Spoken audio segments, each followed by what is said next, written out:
ബിസ്മില്ലാഹിർ റഹ്മാനിർ റഹീം. മനുഷ്യർക്ക് സ്തുതി കേൾക്കുന്നത് വലിയ ഇഷ്ടവുമാണ്.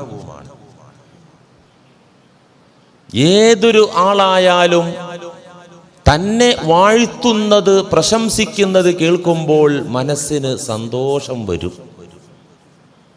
തിരിച്ചാണെങ്കിൽ, കുറ്റപ്പെടുത്തലാണെങ്കിൽ സ്വാഭാവികമായും മനസ്സിന് പ്രയാസവും വരും. ഒരാളൊരു പണി ചെയ്തു, ഒരു പ്രവർത്തനത്തിൽ ഏർപ്പെട്ടു.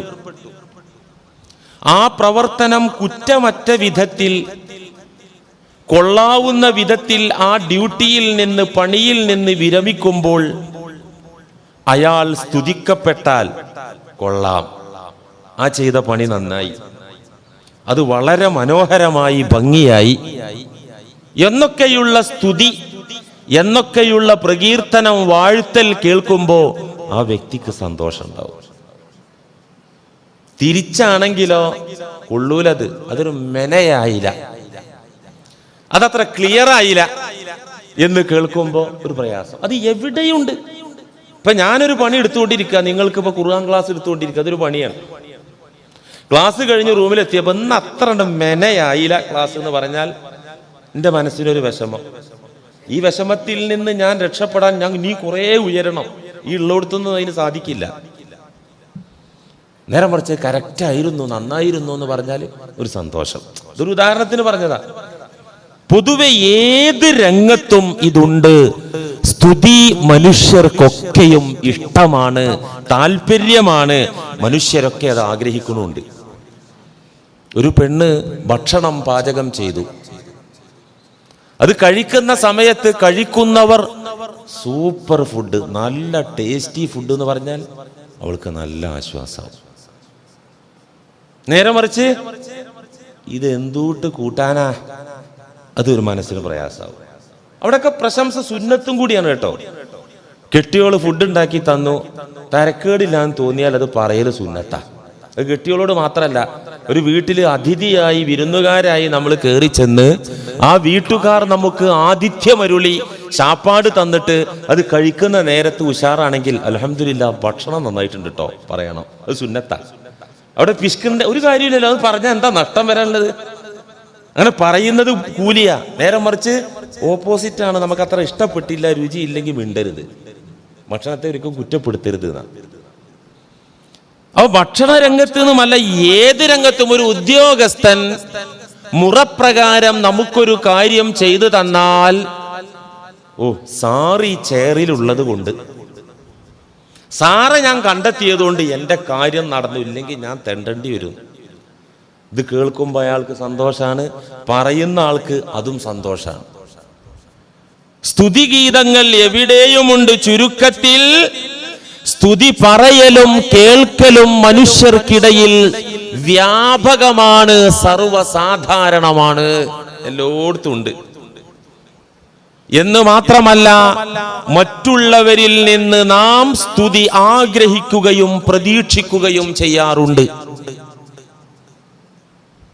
ഒരു പിതാവ് മക്കളിൽ നിന്ന് സ്തുതി ആഗ്രഹിക്കുന്നു, പ്രതീക്ഷിക്കുന്നു. വാപ്പച്ചിയുടെ അധ്വാനല്ലേ, വാപ്പച്ചി ചോര നീരാക്കിയതല്ലേ, എത്ര കാലം നാടുവിട്ടു, എത്ര കാലം ഊണും ഉറക്കവും മറന്നുകൊണ്ട് കഠിനാധ്വാനം ചെയ്തു, അങ്ങനെയൊക്കെ കഷ്ടപ്പെട്ടതല്ലേ മക്കളായ ഞങ്ങൾ അനുഭവിക്കുന്നത് എന്ന് മക്കളങ്ങോട്ട് പറയുമ്പോൾ ഒരു പിതാവിൻ്റെ മനസ്സ് നിറയും. അത് പിതാവിനെ വാഴ്ത്തലാണ്, സ്തുതിക്കലാണ്. നേരെ മറിച്ച് ആയ കാലത്ത് തന്ത തെണ്ടി നടന്നു, അതുകൊണ്ട് തന്നെ ഇപ്പോ 1/2 സെന്റ് ഭൂമി ഇവിടെ ഇല്ല. എനിക്ക് ഓർമ്മ വെച്ച നാള് മുതൽ ഇന്നോളം കിടപ്പാടമില്ലാതെ പൂച്ച പെറ്റ് കുട്ടികളെ കൊണ്ട് നടക്കുന്നത് പോലെ എന്തോരം വാടക വീടുകളാണ് മാറി മാറി മാറി മാറി തെണ്ടി നടന്നത്. നീ മക്കളായ ഞങ്ങളും തെണ്ടും എന്നൊരു പിതാവിനോട് പറഞ്ഞാൽ അത് എത്രമാത്രം ആ പിതാവിൽ വേദന ഉണ്ടാക്കും.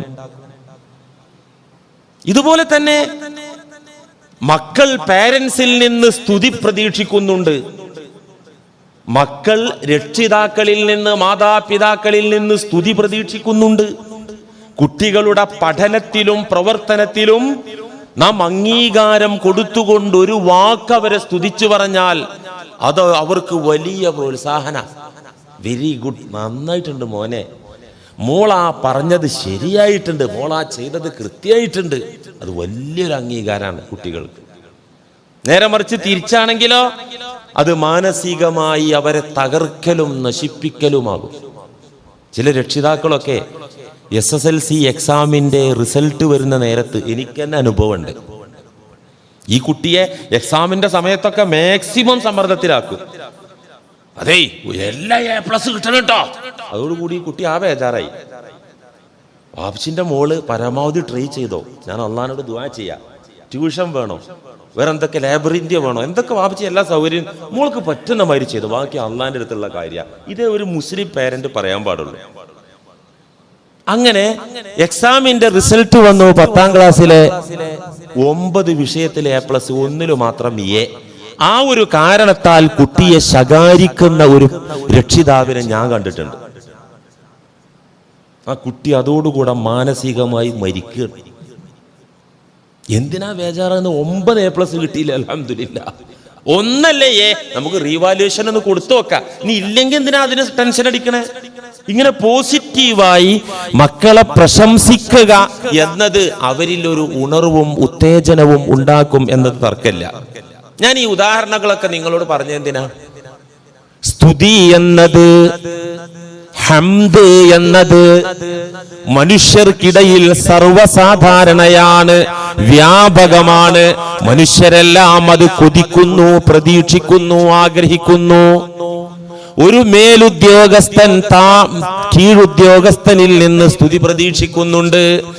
കീഴുദ്യോഗസ്ഥന്മാർ മേലുദ്യോഗസ്ഥന്മാരിൽ നിന്നും സ്തുതി ആഗ്രഹിക്കുന്നുണ്ട്.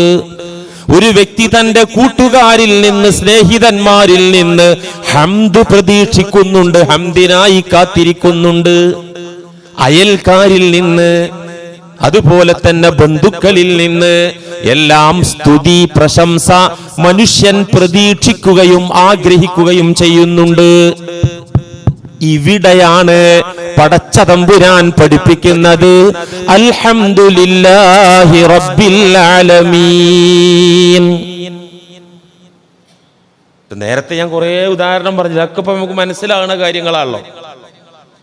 ജനങ്ങൾക്കിടയിൽ, അത് മുസ്ലിങ്ങൾക്കിടയിലും ഇനി ഒന്ന് പുകഴ്ത്തി പറഞ്ഞില്ലെങ്കിൽ, രാവിലെ കട്ടൻ ചായ കിട്ടിയില്ലെങ്കിലും കുഴപ്പമില്ല, ഒരു പുകഴ്ത്തൽ കേൾക്കണം.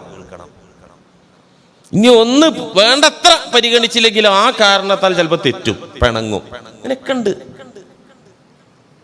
ഇങ്ങനെ നമുക്കിടയിൽ വ്യാപകമാണ് പ്രശംസ, സ്തുതി എന്നത്.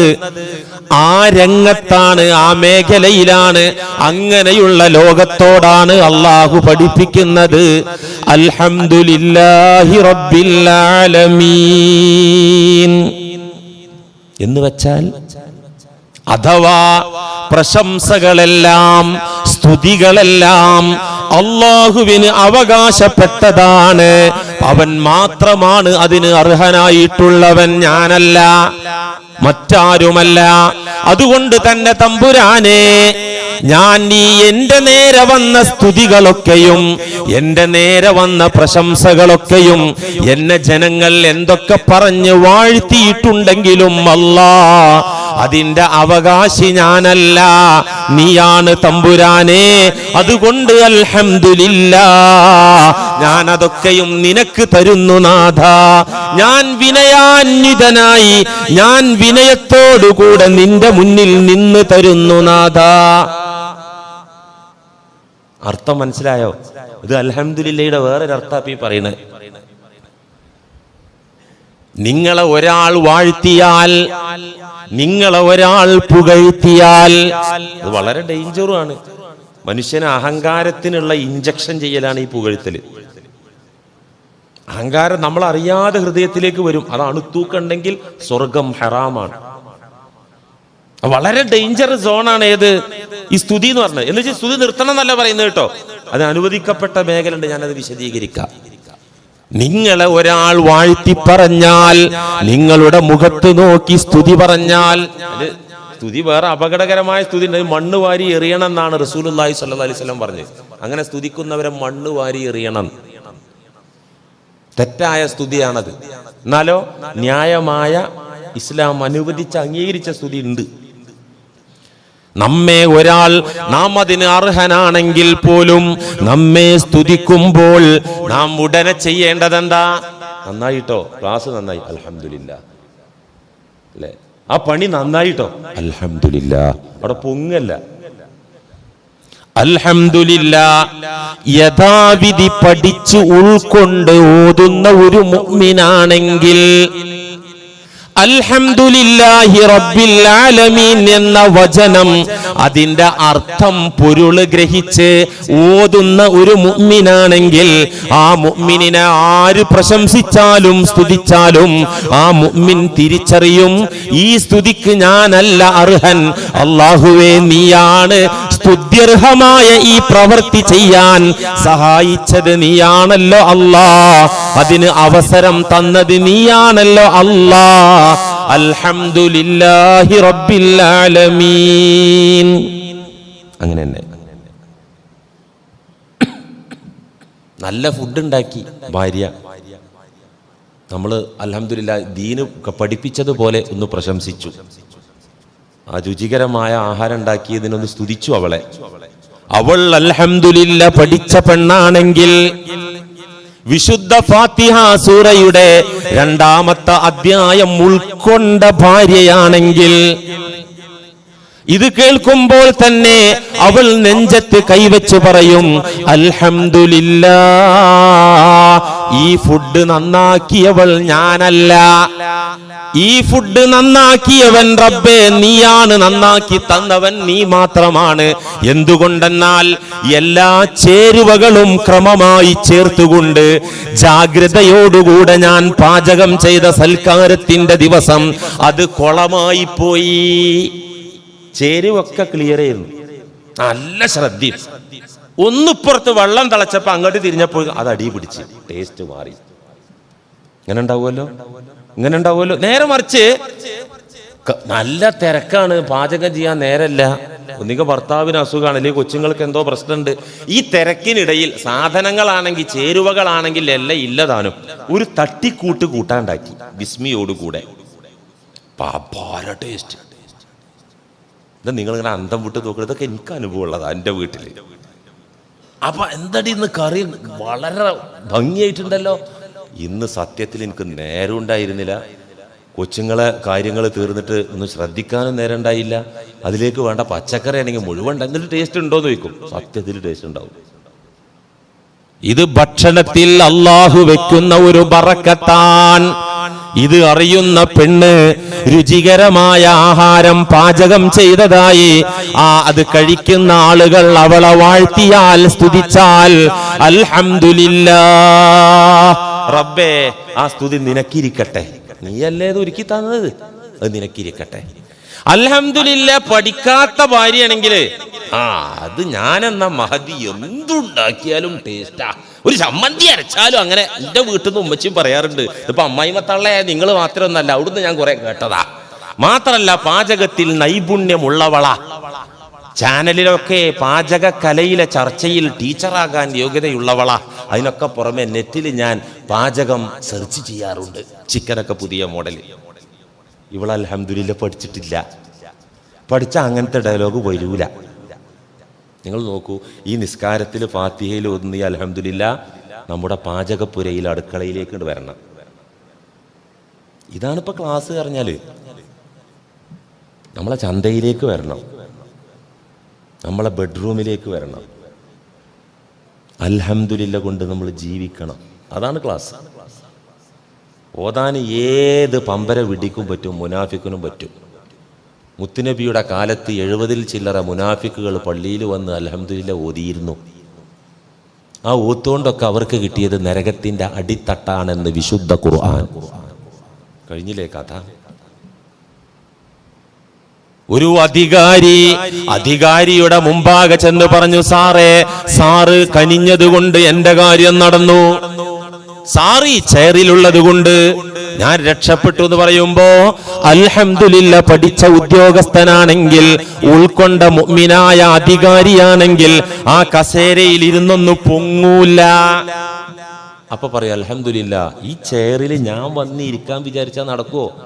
എന്തോരാളുകൾ ഈ അധികാര കസേരയിൽ ഇരിക്കാൻ വേണ്ടി കഠിനാധ്വാനം ചെയ്ത് കൊതിച്ച് നടന്നിട്ടില്ല. ഈ കസേരയിൽ എന്റെ നാഥൻ എന്നെ കൊണ്ടുവന്നിരുത്തിയതാ, അതുകൊണ്ട് ഇരുന്നതാ. അതുകൊണ്ട് സ്തുതി അങ്ങോട്ട് ഇരിക്കട്ടെ, അൽഹംദുലില്ലാ. ഈ സ്തുതി പഠിച്ച പിതാവാണെങ്കിൽ മക്കള് പറഞ്ഞു, വാപ്പച്ചിയുടെ ചോര നീരായതല്ലേ ഞങ്ങളുടെ സമ്പാദ്യം, ഞങ്ങൾ അനുഭവിക്കുന്നത് വാപ്പച്ചിയുടെ കഠിനാധ്വാനമല്ലേ. അൽഹംദുലില്ലാഹി റബ്ബിൽ ആലമീൻ എന്നത് ഉൾക്കൊണ്ട പിതാവാണെങ്കിൽ മക്കളോട് പറയും, മക്കളെ വാപ്പ എന്താണ് ചെയ്തത്? അല്ലാഹു ആയുസ് തന്നതുകൊണ്ടല്ലേ, ആരോഗ്യം തന്നതുകൊണ്ടല്ലേ, സമ്പാദിക്കാനുള്ള അവസരം തന്നതുകൊണ്ടല്ലേ, സമ്പത്തവൻ തന്നതുകൊണ്ടല്ലേ. വാപ്പച്ചിയേക്കാൾ കഠിനാധ്വാനം ചെയ്ത ഉപ്പമാർ, പിതാക്കന്മാർ എത്രയെത്ര നമ്മുടെ നാട്ടിലുണ്ട്. അവർക്കില്ലാത്തത് എന്റെ റബ്ബ്, അവർക്ക് കിട്ടാതെ പോയത് എന്റെ റബ്ബ് എനിക്ക് തന്നിട്ടുണ്ടെങ്കിൽ മക്കളെ അത് വാപ്പച്ചിയുടെ കഴിവല്ല. അൽഹംദുലില്ലാഹി റബ്ബിൽ ആലമീൻ.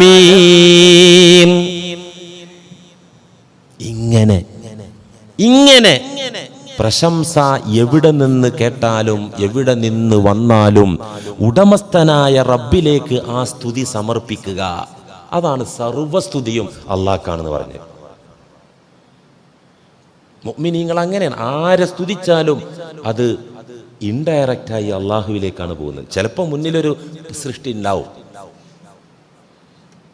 ഇவ்விധം ഈ പറഞ്ഞ രൂപത്തിൽ, ഈ പറഞ്ഞ ആശയത്തിൽ, അർത്ഥത്തിൽ അൽഹംദുലില്ലാ പഠിച്ച മുഅ്മിനീങ്ങളൊക്കെയും സത്യവിശ്വാസികളൊക്കെയും അവർക്ക് നേരെ സ്തുതി വരുമ്പോൾ, അവർക്ക് നേരെ പുകഴ്ത്തലും വാഴ്ത്തലും വരുമ്പോൾ അവർക്ക് ഭയമായിരിക്കും. എന്താ പറഞ്ഞത്? ഈ ആയത്ത് പഠിച്ച മുഅ്മിനീങ്ങളാണെങ്കിൽ അവരെ ഒരാള് പുകഴ്ത്തിയാല് ആ പുകഴ്ത്തില് കേൾക്കുമ്പോൾ പേടി മനസ്സിൽ കയറും. നേരെ മറിച്ച് ഇത് പഠിക്കാത്ത, അൽഹംദുലില്ലാഹി റബ്ബിൽ ആലമീൻ അറിയാത്ത ആളാണെങ്കിൽ ഒരു സുഖവും അല്പം ഈഗോയും കിട്ടും. അൽഹംദുലില്ലാഹി തുസീലുൽ കിബ്റ വരിയാ മിൻ ഖുലൂബി ഇബാദില്ലാഹ്. പ്രസിദ്ധി മോഹവും പ്രശസ്തി മോഹവും കപടഭക്തിയും അഹങ്കാരവും മഹന്തയും അൽഹംദുലില്ലാ എന്ന പവിത്രമായ വചനം പ്രഖ്യാപനം അല്ലാഹുവിന്റെ ദാസന്മാരുടെ ഹൃദയത്തിൽ നിന്ന് ഇത്തരത്തിലുള്ള ദുസ്വഭാവങ്ങളെ നീക്കിക്കളയും. അൽഹംദുലില്ലാ കൊണ്ട് അഹങ്കാരവും അഹന്തയും ഹൃദയത്തിൽ നിന്ന് നീങ്ങിപ്പോകും.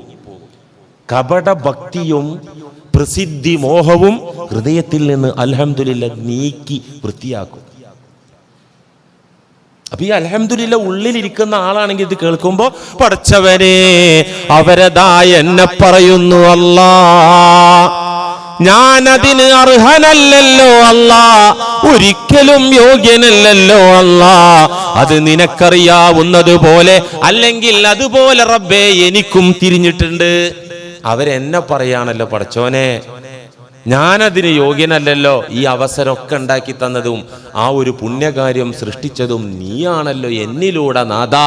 അൽഹംദുലില്ലാഹി റബ്ബിൽ ആലമീൻ.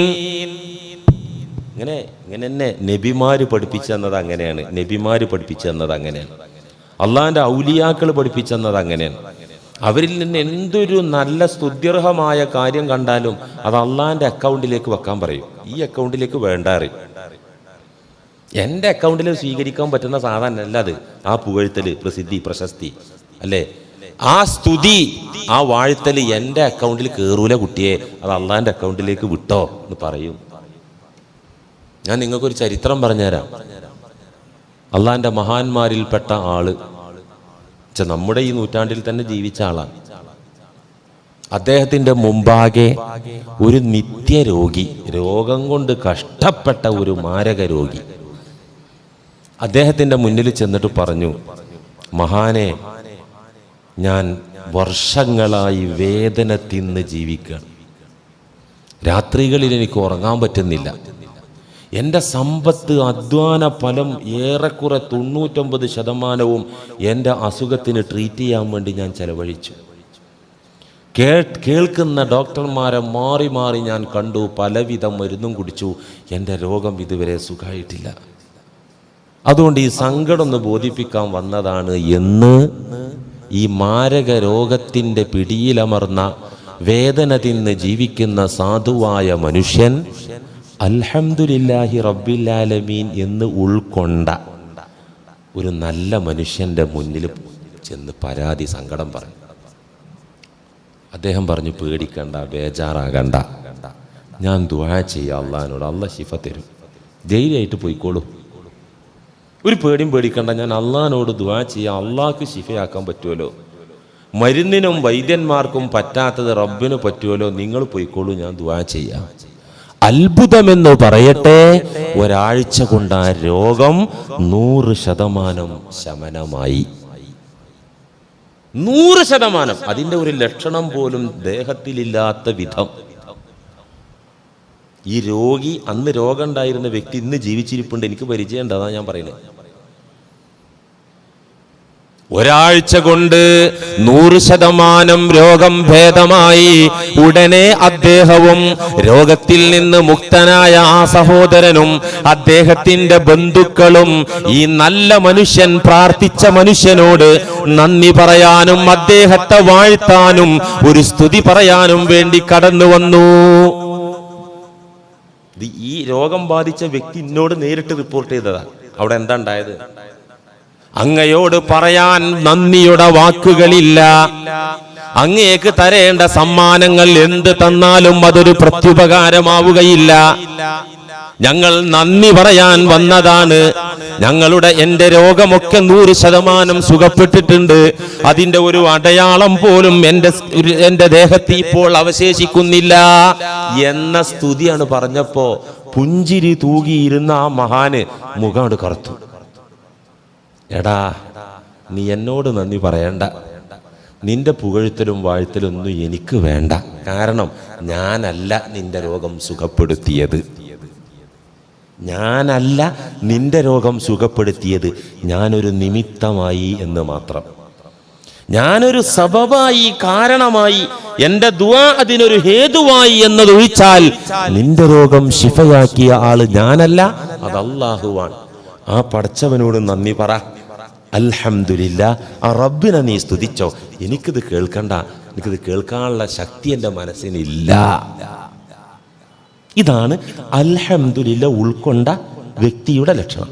നേരെ മറിച്ച് വേറൊരു ടൈപ്പ് സാധനങ്ങൾ ഇതങ്ങോട്ട് ചെന്ന് പറയുമ്പോൾ, അത് ഞാൻ ഇതിൻ്റെ മുമ്പും പലപ്പോഴും ദുആ ചെയ്തിട്ട് ഉത്തരം കിട്ടിയിട്ടുണ്ട്, അത് എനിക്ക് ആ ഇന്ന ഔലിയപ്പാപ്പ തന്ന വരാ, അല്ലെങ്കിൽ ഇന്ന മഖബറയിൽ കുത്തിയിരുന്നിട്ട് കിട്ടിയ സിദ്ധ്യ, അതുകൊണ്ട് വല്ലതും ഉണ്ടോ, ഇയാളാ സുഖപ്പെടുത്തിയതേ. ഇതൊക്കെ ഉണ്ടല്ലോ അടിച്ചിട്ട് പറമ്പ് കയറ്റണം ഈ വക കള്ള ഔലിയാക്കന്മാരെ. അൽഹംദുലില്ലാഹി റബ്ബിൽ ആലമീൻ പഠിച്ചിട്ടില്ല, ഓനെങ്ങനെ ഔലിയാകുക? ഔലാവും എന്ത് ഔല്.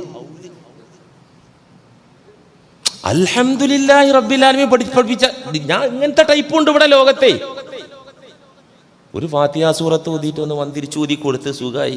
അത് പറയാൻ ചെന്നാൽ അതെനിക്ക് ഇജാസിയത്തൊക്കെ ഉള്ള ആളാ, അതിന് വരം കിട്ടിയ ആള്. ഇജാസിയത്ത് എന്ന് അറബി പറഞ്ഞാല് മലയാളത്തിൽ അതിന് വരം കിട്ടിയ ആളാ. അതങ്ങനെ ഉണ്ട്. ഇനി എവിടെയെങ്കിലും ഒക്കെ ഉണ്ടെങ്കിൽ കൊടുന്നോ. അൽഹംദുലില്ലാ. എടാ, എന്നോടത് പറയണ്ട, ഞാനതിനൊരു നിമിത്തായി എന്നല്ലാതെ റബ്ബിനെ സ്തുതിച്ചോ. ഇതാര് പറയുന്നു അവനെ അൽഹംദുലില്ലാ ഉൾക്കൊണ്ടിട്ടുള്ളൂ, അല്ലാത്തവൻ കള്ളനാ. ഫാത്തിഹയിലെ 2ാമത്തെ അർത്ഥം കിട്ടാത്തവനെ എങ്ങനെ ഔലിയാകുക? എങ്ങനെ കൂട്ടരെ? എനിക്ക് എന്തെങ്കിലും ഒരു നന്മ ഉണ്ടെങ്കിൽ, എന്നിൽ എന്തെങ്കിലും ഒരു സ്തുത്യർഹമായ ഒരു ഗുണമുണ്ടെങ്കിൽ ഞാൻ എങ്ങനെ അതിന് സ്തുതി മേടിക്കുക? എൻ്റെതാണോ? ഇപ്പം എനിക്ക് ഈ ശരീരവും ഈ മുഖവും ഈ നിറവും ഇങ്ങനെയുള്ള സംസാരിക്കാനുള്ളത് ഇതൊക്കെ ഞാൻ ഉണ്ടാക്കിയതാ? ഞാൻ ഉണ്ടാക്കിയുണ്ടാവും? ഇതിനെങ്ങനെ ഞാൻ സ്തുതി വാങ്ങുക? ഇത് എവിടുന്നാണോ വന്നത് അങ്ങോട്ടല്ലേ ഒരു ഉദാഹരണം പറഞ്ഞാൽ മനസ്സിലാവും ശരിക്ക്. നിങ്ങളുടെ കൂട്ടത്തിൽ ഒരു സമ്പന്നനായ ഉദാരമതിയായ ഒരു പണക്കാരൻ, ഒരു കച്ചവടക്കാരൻ എൻ്റെ അടുത്ത് കുറച്ച് കാശ് തന്നിട്ട് പറഞ്ഞു, ഉസ്താദേ, പള്ളിയിലാണല്ലോ സേവനം, പള്ളിയിലാണല്ലോ ജോലി, അതുകൊണ്ട് പട്ടിണി പാവങ്ങൾ തികച്ചും അർഹരായ ആളുകൾ വന്നാൽ അവർക്കിത് കൊടുക്കണം. അങ്ങനെ കേൾപ്പിക്കലുണ്ടല്ലോ, സക്കാത്തോ അല്ലെങ്കിൽ അങ്ങനത്തെ സാധനം കേൾപ്പിക്കാറുണ്ടല്ലോ ആലിമീങ്ങളൊക്കെ.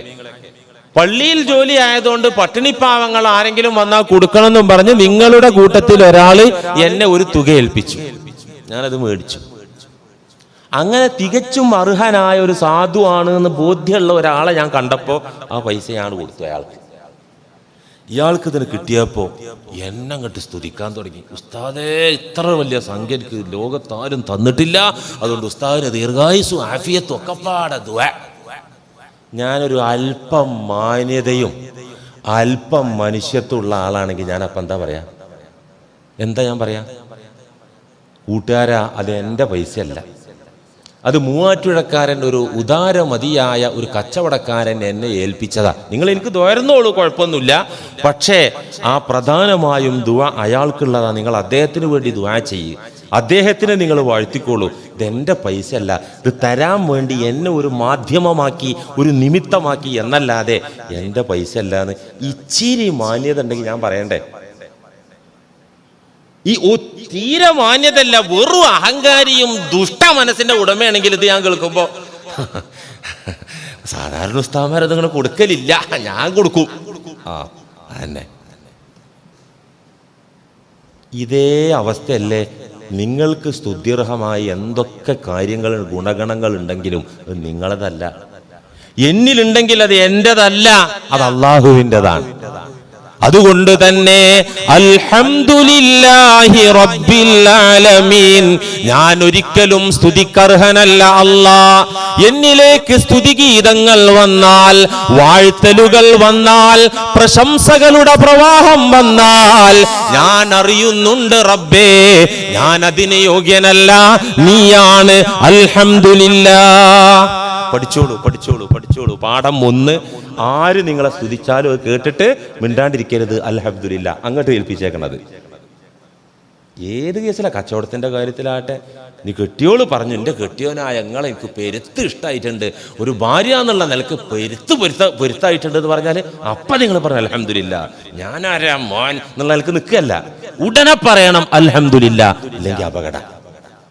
കാരണം ഈ സ്തുതി, അവൾ നമ്മളെ സ്തുതിച്ച, കെട്ടിയവനായ നമ്മളെ സ്തുതിച്ച സ്തുതി ഉണ്ടല്ലോ, നേരെ അള്ളാന്റെ അക്കൗണ്ടിലേക്കാണ് വിടണം, സെൻഡ് ചെയ്യണം. അത് അവിടെ കിടന്ന് വളരും. ആ സ്തുതി ഉണ്ടല്ലോ, അത് അവിടെ കിടന്നൊരു വളരും. തംലഉൽ മീസാൻ, എന്നിട്ട് നന്മ തിന്മ തൂക്കുന്ന തുലാസിന്റെ നന്മയുടെ തട്ടിനങ്ങോട്ട് നിറച്ചു കളയും.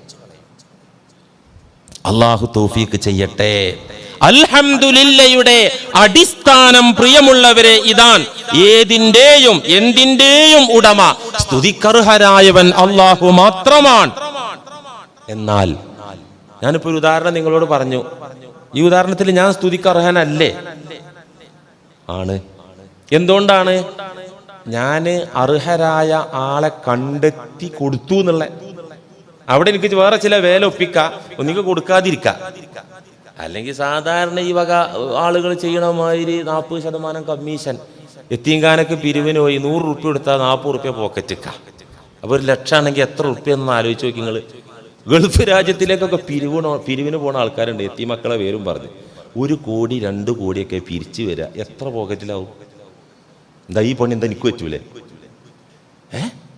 ഞാൻ ഏതായാലും ഇവിടെ വീടും കുടുംബമൊന്നും ഇല്ലാത്തവനാണ്, ഞാനൊരു പട്ടിണി പാവാണ്. മര്യാദക്ക് നിങ്ങൾ തിന്നാൻ തന്നില്ലെങ്കിൽ മസാല ഉണ്ടാക്കാലോ, വേണമെങ്കിൽ മസാല ഉണ്ടാക്കിയിട്ട് എന്താ ശതമാനം പറ്റാലോ, ജായിസാക്കാൻ കിതാബിന് മസാലയും കിട്ടും, ഒക്കെ കിട്ടും, മസാലയൊക്കെ ഉണ്ട്. ഞാൻ അതൊന്നും ചെയ്യാതെ എൻ്റെ ഉത്തരവാദിത്തം നിറവേറ്റി എന്ന നിലയ്ക്ക് ഞാൻ സ്തുതിക്കർഹനാണ്. പക്ഷേ ഞാൻ അവിടെ ഒരു മാന്യത കാണിക്കണം. ഞാനല്ല ഇതിൻ്റെ ആള് കേട്ടോ, ഞാനല്ല ഇതിൻ്റെ ആള്, ഇന്ന ആജിയര് തന്നതാണ്, ഈ മാന്യത കാണിക്കണം. എന്നാ ഞാൻ സ്തുതിക്കർഹനാണ്. ഇതുപോലെ നമ്മളൊരു സ്തുതി കേട്ടാൽ നമുക്ക് അർഹത എപ്പോഴാണ് ഉണ്ടാകുക? ആ അൽഹംദുലില്ലാഹ് നേരെ പടച്ചവന്റെ അക്കൗണ്ടിലേക്ക് പറഞ്ഞു വിടുന്നവർക്ക് അത് കേൾക്കാൻ യോഗ്യത ഉണ്ട്. അല്ലാത്ത ഒരാൾക്കും സ്തുതി കേൾക്കാൻ യോഗ്യതയില്ല, അർഹതയില്ല. ജനങ്ങളെ തീരെ സ്തുതിച്ചുകൂടാ, ജനങ്ങളെ തീരെ പ്രശംസിച്ചുകൂടാ എന്ന് ഞാൻ പറഞ്ഞിട്ടില്ല കേട്ടോ. ഈ പ്രശംസ ഒരു പുണ്യകർമ്മത്തിന്റെ അവസ്ഥയിലേക്ക് പരിവർത്തിപ്പിക്കുന്ന റൂട്ട് പറയാ ചെയ്തത്. നമുക്കിപ്പോൾ അള്ളാഹ് അങ്ങനെ വാഴ്ത്തിയിട്ട് മാത്രം കാര്യമില്ല, വാഴ്ത്തപ്പെടേണ്ടവർ വാഴ്ത്തപ്പെടണം. നബിമാരെ ഖുർആനിലൂടെ വാഴ്ത്തിയിട്ടുണ്ടല്ലോ അല്ലേ? എത്ര വാഴ്ത്തിയിട്ടുണ്ട് വിശുദ്ധ ഖുർആനിൽ. നബിമാരെയും അള്ളാഹുവിൻ്റെ ഇഷ്ടദാസന്മാരായ വലിമാരെയും എത്ര വാഴ്ത്തിയിട്ടുണ്ട്. മുഅ്മിനീങ്ങളെ എന്തോളം വാനോളം വാഴ്ത്തിയിട്ടുണ്ടല്ലോ അള്ളാഹു ഖുർആനിൽ അല്ലേ? അപ്പൊ നല്ല ആളുകളെ മല്ലം യശ്കുരിന്നാസ ലം യശ്കുരില്ലാന്ന നബി സല്ലല്ലാഹു അലൈഹി വസല്ലം പറഞ്ഞതാണ്. മല്ലം യശ്കുരിന്നാസ, ജനങ്ങളോട് നന്ദി കാണിക്കാൻ അറിയാത്തവർ, ജനങ്ങളോട് നന്ദി കാണിക്കാൻ അറിയാത്തവർ ലം യശ്കുരില്ല, അള്ളാഹിനോടും നന്ദി കാണിക്കാൻ അറിയാത്തവരാണ്. ഞാൻ എൻ്റെ മാതാപിതാക്കളോട് നന്ദി കാണിക്കണം, എങ്കിലേ എനിക്ക് പടച്ചവനോട് നന്ദി കാണിക്കാൻ പറ്റുള്ളൂ. ഞാൻ എൻ്റെ സ്നേഹിതന്മാരോട്, എൻ്റെ മുഅ്മിനീങ്ങളായ കൂട്ടുകാരോട് നന്ദി കാണിക്കാൻ അറിയുന്നവനാകണം. ഇതൊന്നുമില്ലാതെ ഞാൻ ജനങ്ങളൊന്നും മാനിക്കൂല, മൈൻഡ് ചെയ്യുക, നേരെ അള്ളാഹ്ക്കാണ് വിടുകയാണ് എൻ്റെ നന്ദി മുഴുവൻ, എൻ്റെ പ്രകീർത്തനം. അങ്ങനല്ല. മുഅ്മിനീങ്ങൾക്കിടയിൽ നന്ദിയുണ്ട്, സ്തുതിയുണ്ട്, വാഴ്ത്തലുണ്ട്. ഇതൊക്കെ സ്വാലിഹായ അമലായി രൂപപ്പെടുത്തണം. അതിനാണ് ഈ അൽഹംദുലില്ലാഹ് ഒരു മാനദണ്ഡമായിട്ട് വരുന്നത്. ഈ അൽഹംദുലില്ലാഹ് അവഗണിക്കപ്പെടുമ്പോൾ അതിൻ്റെ അർത്ഥതലം, അതിൻ്റെ പൊരുള് അത് അവഗണിക്കപ്പെടുമ്പോഴാണ് ഈ പ്രശംസ ഡേഞ്ചർ ആകുന്നത്. ഒരു കാര്യം ഉറപ്പാണ്, അതെന്താണ്? അൽഹംദുലില്ലാഹ് എന്ന് ഓതേണ്ട വിധത്തിൽ ഓതുന്ന ഒരു മുഅ്മിൻ, അതിൻ്റെ അർത്ഥം ഉൾക്കൊണ്ട് ഓതുന്ന ഒരു മുഅ്മിൻ, ആ മുഅ്മിനിന്റെ ഹൃദയത്തിൽ അഹങ്കാരം ഉണ്ടാവൂല, ഉറപ്പാ. വിശുദ്ധ ഖുർആൻ എന്ന് പറയുന്നത് ഞാൻ പറഞ്ഞല്ലോ ഒരു മഹാപട്ടണമാണ്. വിശുദ്ധ ഖുർആൻ ഈ ലോകത്തോളം നല്ല അതിന്റെ വ്യാപ്തി. വിശുദ്ധ ഖുർആൻ എന്ന് പറയുന്ന അത്ഭുത ലോകത്ത് എല്ലാമുണ്ട്. അവിടെ ധനമുണ്ട്, അവിടെ സൗഖ്യമുണ്ട്, അവിടെ സമാധാനമുണ്ട്, അവിടെ ആഹ്ലാദമുണ്ട്, അവിടെ അന്ത്യ വിജയമുണ്ട്, അവിടെ സ്വർഗീയ സുഖമുണ്ട്, അവിടെ പരലോക രക്ഷയുണ്ട്, അവിടെ ദുനിയാവിലെ പുരോഗതി ഉണ്ട്. എല്ലാം വിശുദ്ധ ഖുർആൻ എന്ന് പറയുന്ന അത്ഭുത നഗരത്തിലുണ്ട്. ഈ അത്ഭുത നഗരത്തിലേക്ക് പ്രവേശനം കിട്ടണമെങ്കിൽ ബിസ്മി കഴിഞ്ഞാൽ ഉടനെ ഇതാണ് ഓതണം. ഏതോതണം? അൽഹംദുലില്ലാഹി റബ്ബിൽ ആലമീൻ. അത് ഓതിയവർക്ക് മാത്രമേ ഖുർആനിലെ അത്ഭുതങ്ങൾ ദർശിക്കാനാകൂ, ആസ്വദിക്കാനും അനുഭവിക്കാനും സാധിക്കൂ. അത് ഓതേണ്ട വിധത്തിൽ ഓതുന്നവരൊക്കെയും വിനയത്തോടെ നിന്നുകൊടുക്കും. അവരിൽ നിന്ന് ഈഗോയുടെ കറ, അഹന്തയുടെ കറ, അഹങ്കാരത്തിന്റെ കുത്ത് അതൊക്കെ നീങ്ങിപ്പോകും. ഒരു കാര്യം നബി സല്ലല്ലാഹു അലൈഹി വസല്ലം പഠിപ്പിച്ചിട്ടുണ്ട്, ഹദീസിൽ കാണാം. അർബഉൻ മിൻ അത്യബിൽ കലാം. വിശുദ്ധ ഖുർആൻ ഒരു വാക്കാണ്. നമ്മൾ ഓതുമ്പോൾ ദിക്റുകൾ വാക്കാണ് അല്ലെ? സ്വലാത്ത് ഒരു വാക്കാണ്. മനുഷ്യൻ അവന്റെ നാവ് കൊണ്ട് ഉരിയാടുന്ന, അവന്റെ നാവുകൊണ്ട് സംസാരിക്കുന്ന വാക്കുകളിൽ പെട്ട ഏറ്റവും അത്യുത്തമമായ, ഉന്നതമായ, ഏറ്റവും പോരിശയുള്ള, ഏറ്റവും മൂല്യമുള്ള വാക്കുകൾ 4 നബിയുനാ മുഹമ്മദുൻ സ്വല്ലല്ലാഹു അലൈഹി വസല്ലം. മനുഷ്യർ അവരെ നാവുകൊണ്ട് മൊഴിയുന്ന വാക്കുകളിൽ ഏറ്റവും മൂല്യമുള്ളത്, അത് ഖുർആനും ഹദീസെന്നും ദിക്റെന്നും ഒക്കെ കൂട്ടിയിട്ട് എല്ലാത്തിൽ നിന്നും കടഞ്ഞെടുത്ത് ഏറ്റവും ഉയർന്നു നിൽക്കുന്ന വാക്ക് അത്വയബുൽ കലാം എന്നാണ് നബി തങ്ങൾ പറഞ്ഞത്. അതിലേറെ മുന്തിയ വാക്കില്ല. 4 വാക്കുകൾ മിൻ അത്വയബിൽ കലാം, മനുഷ്യന്റെ സംസാരത്തിൽ ഏറ്റവും മുന്തി നിൽക്കുന്ന, ഏറ്റവും മഹിതമായ, പ്രതിഫലാർഹമായ വാക്കുകളാകുന്നു. ഏതാണ് ഈ വാക്ക്? ആ 4 വാക്കും കിബറ് മാറ്റി വിനയുണ്ടാക്കുന്ന വാക്കാണ്. ഈ 4 വാക്കും മനുഷ്യനെ ശാന്തനാക്കുന്ന, അവൻ്റെ ഊട്ടുഗുണങ്ങൾ, പ്രകൃതിയുടെ ഗുണങ്ങൾ അതിൽ പെടാതെ അവനെ ഉബൂദിയത്തിലേക്ക്, താഴ്മയിലേക്ക് കൊണ്ടുപോകുന്ന വാക്കുകളാണ് 4. സുബ്ഹാനല്ലാഹ് വൽഹംദുലില്ലാഹ് വലാ ഇലാഹ ഇല്ലല്ലാഹ് വല്ലാഹു അക്ബർ. വഹുന്ന മിനൽ ഖുർആൻ. നബി സല്ലല്ലാഹു അലൈഹി വസല്ലം പറയുന്നു, ഈ 4 വാക്കും ഖുർആന്റെ ഉള്ളിൽപ്പെട്ടതാണ്, പുറത്തല്ല. വാക്കുകളിൽ ഏറ്റവും മികച്ചു നിൽക്കുന്നത് 4ആണ്. വഹുന്ന മിനൽ ഖുർആനി. ആ 4 വാക്കും ഖുർആനിന്റെ ഉള്ളടക്കത്തിൽപ്പെട്ടതാണ്, ഖുർആനിൽ തന്നെയുള്ളതാണ്. നമ്മൾ ഈ ദിക്ർ പെരുന്നാൾ നിസ്കാരത്തിനൊക്കെ ചെല്ലലുണ്ട്. പിന്നെ എപ്പോഴാ ചെല്ലല്? സുബ്ഹാനല്ലാഹ്. പിന്നെ എപ്പോഴാ ചെല്ലല്? പിന്നെ തസ്ബീഹ് ചെല്ലലുണ്ട് മഗ്രിബിനൊക്കെ ഒഴിവുള്ളോല്. സുബ്ഹാനല്ലാഹി വൽഹംദുലില്ലാഹി വലാ ഇലാഹ ഇല്ലല്ലാഹു വല്ലാഹു അക്ബർ. 4 വാക്ക്. ഈ 4 ഒന്ന് പരിശോധിച്ച് നോക്ക്. സുബ്ഹാനല്ലാഹ് എന്ന് പറഞ്ഞാൽ എന്താ അർത്ഥം? അല്ലാഹുവേ നീയാണ് വിശുദ്ധൻ, നീയാണ് യോഗ്യൻ. ഇതിനൊരർത്ഥമുണ്ട്, ഇതിനൊരു മഫ്ഹൂമു മുഖാലഫ ഉണ്ട്, ഒരു ഇൻഡയറക്റ്റ് അർത്ഥം. എന്താ? അല്ലാഹുവേ എനിക്കൊരു വിശുദ്ധിയുമില്ല, പാപിയാണു ഞാൻ, പാപഭംഗിലമായ പുരണ്ട ജീവിതം നയിക്കുന്ന സാധുവാണ് ഞാൻ ഒരിക്കലും വിശുദ്ധി അവകാശപ്പെടുന്നില്ല. അല്ലാഹുവേ നീയാണ് യോഗ്യൻ നാഥ, ഞാൻ അയോഗ്യനാണ് നാഥ.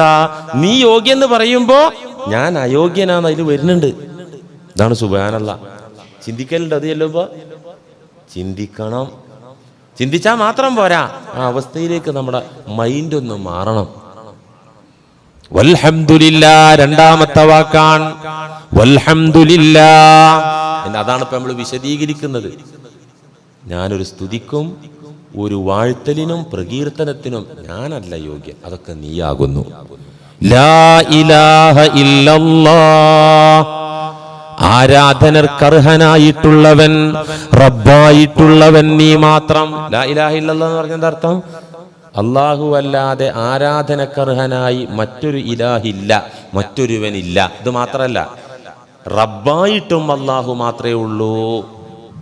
ഉലൂഹിയത്തിലും റുബൂബിയത്തിലും തൗഹീദുണ്ട്. അതൊരു വലിയ വിഷയമാണ്, വെള്ളിയാഴ്ച പറയേണ്ട വിഷയമാണ്. തൗഹീദ് 2 മേഖലയിലുണ്ട്. ഉലൂഹിയത്തിൽ, ആരാധനയുടെ കാര്യത്തിൽ അല്ലാഹ് മാത്രം, അതുകൊണ്ട് ഒരാൾ മുഅ്മിനാവില്ല. റുബൂബിയത്തിൽ തൗഹീദ് ഉണ്ട്.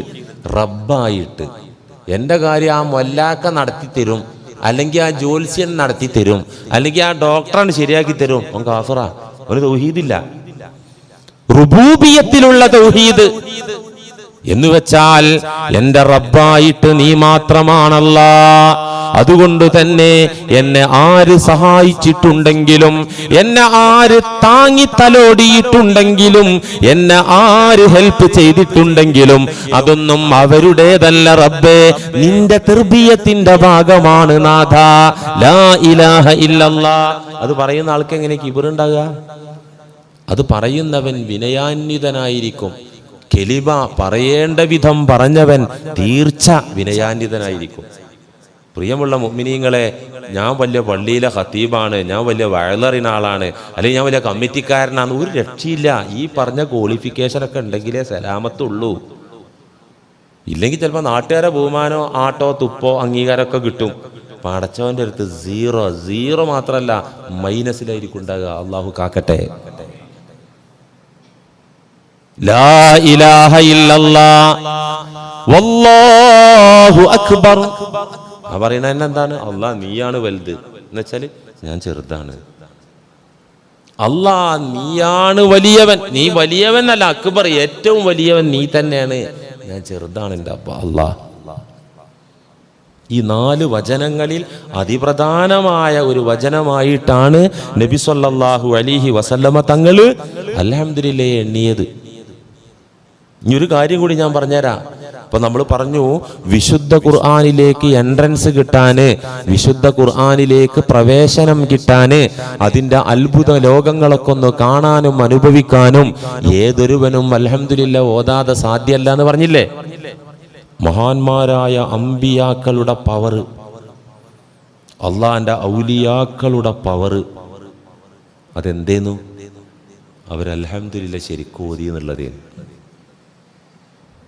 അമ്പിയാക്കളുടെ മഹത്വം പറയുന്നിടത്തൊക്കെ അള്ളാഹ് അടിവരട്ട് പറയുന്നത് അവരൊരു സംഭവമായിരുന്നു, അവർ റസൂലായിരുന്നു, അവർ നബിയായിരുന്നു, വടിയിട്ട് പാമ്പാക്കിയ ആളായിരുന്നു, വെള്ളത്തിലടിച്ചപ്പോൾ അവിടെ ഹൈവേ രൂപപ്പെടുത്തിയ നബിയാണ്, ചത്ത ചകത്തിന് ജീവട്ടൊടുത്ത നബിയാണ്. ഇതൊക്കെ അള്ളാഹ് ഖുർആനിൽ പറഞ്ഞിട്ടുണ്ട്. പക്ഷേ ആ വിഷയമൊക്കെ പറയുന്നത് എന്തു പറഞ്ഞു തുടങ്ങിയിട്ടറിയാം നിങ്ങൾക്ക്? അയാൾ എൻ്റെ അബുദായിരുന്നു, ആ നബി എൻ്റെ അബുദായിരുന്നു, എൻ്റെ അടിമയായിരുന്നു. അടിമയിലാണ് ഒരു തത്വം ഞാൻ പറഞ്ഞുതരാം. ഈ അള്ളാഹു ഈ പ്രപഞ്ചത്തിൽ എല്ലാ വസ്തുക്കളും ഇണതുണകളായിട്ടാണ് പഠിച്ചത്. എല്ലാ വസ്തു, ആകാശവും ഭൂമിയും, ആണും പെണ്ണും, ഇരുട്ടും വെളിച്ചും, വെള്ളവും തീയും, കരയും കടലും, എല്ലാം. സുബ്ഹാനല്ലദീ ഖലഖൽ അസ്വാജ കുല്ലഹ. യാസീൻ അറിയില്ലേ? സുബ്ഹാനല്ലദീ ഖലഖൽ അസ്വാജ കുല്ലഹ മിമ്മാ തുംബിതുൽ അർളു വമിൻ അൻഫുസിഹിം വമിമ്മാ ലാ യഅലമൂൻ. യാസീനിലുള്ളതല്ലേ അത്? അല്ലേ? എന്താണ് പറഞ്ഞത്? അല്ലാഹ് എത്ര വിശുദ്ധനാ, എത്ര യോഗ്യനാ. എല്ലാ സാധനത്തിനെയും ഇണതുണകളായി പടച്ചു. മനുഷ്യരെ മാത്രല്ല, മിമ്മാ തുംബിത്തുൽ അർള്, ഭൂമിയിൽ മുളച്ചു പൊങ്ങുന്ന സസ്യലോകമൊക്കെയും ഇണതുണകളാണ്. വമിമ്മാ ലാ യഅലമൂൻ, ഇനി നമ്മൾ കാണാത്ത കേൾക്കാത്ത സാധനങ്ങൾ എന്തൊക്കെ ഉണ്ടോ അതൊക്കെ ഇണതുണകളാണ്.